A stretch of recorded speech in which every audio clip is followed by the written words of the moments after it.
Well, let's talk more now about the Friends of Syria meeting, what it may achieve. With us on the line is government consultant and political analyst Christoph Hourstel, who's on the line from Berlin. Christoph, very good to see you tonight.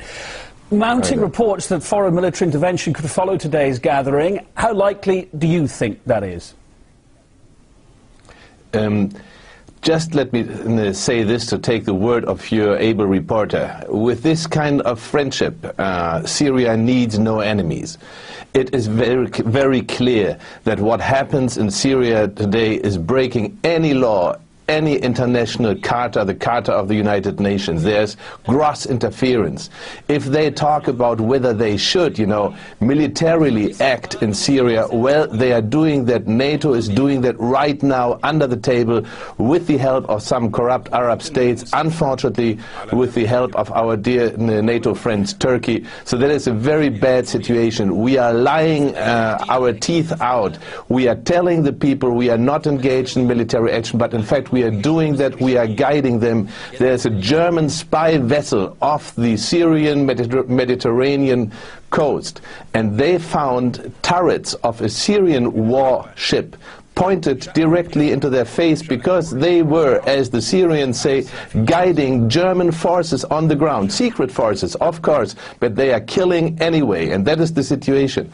The Syrians right now, they are catching, French spies, British spies, Saudi spies, Turkish spies, and soldiers, regular soldiers, by the dozens. And that is a very bad situation right now. Let's talk about this meeting right now. I mean, the Friends of Syria openly opposes the Assad regime and supports the Syrian National Council, which is, of course, not even represented inside the country. Given all that, what outcome do you expect from the Friends of Syria meeting? Well, I expect two outcomes. One will be told to the stupid Western public. Stupid because our media are constantly, grossly mispresenting what is happening on the ground in Syria today.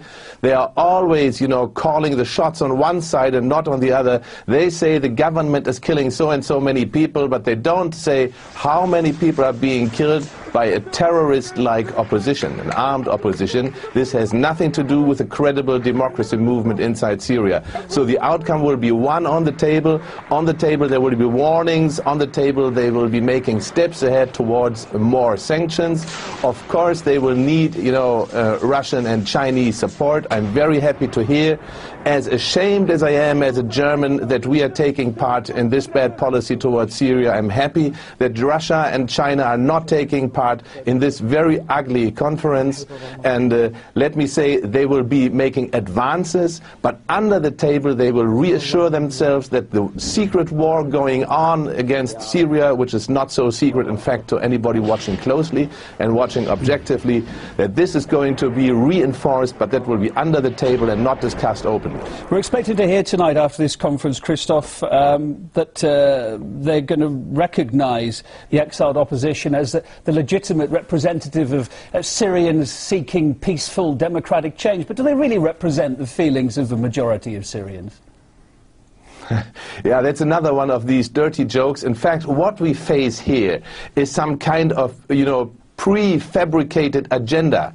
That agenda is helpful, if the West is starting an uprising in Iran. It is helpful if they start uprisings all over the Arab world and in Northern Africa, in Libya, for example, where the CIA started it from scratch, from zero. Yeah, there was no such uprising against Gaddafi.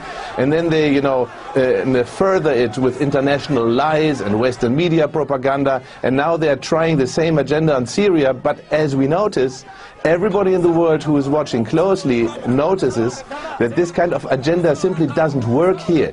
The New York Times just yesterday has made headlines saying this opposition in Syria is so badly disunited.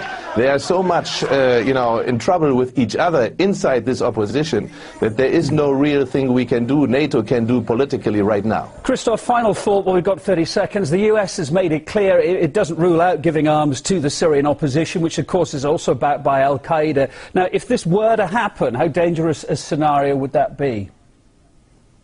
Well, I tell you, this is happening right now. They are lying all the time. So, and we have proved that the Syrian officials, the army, they are capturing these weapons. They are showing them to people who are interested in watching them. So this is happening. We are facing lies. We should no longer tolerate these lies and make sure that NATO right now is creating a rift between decent people in this world and the undecent policies, present policies of NATO. I am personally, I'm sorry to say, that I'm ashamed of. Well, thank you for your thoughts and thank you for taking the time to be on the programme. German government consultant and political analyst Christoph Horstel speaking to us there.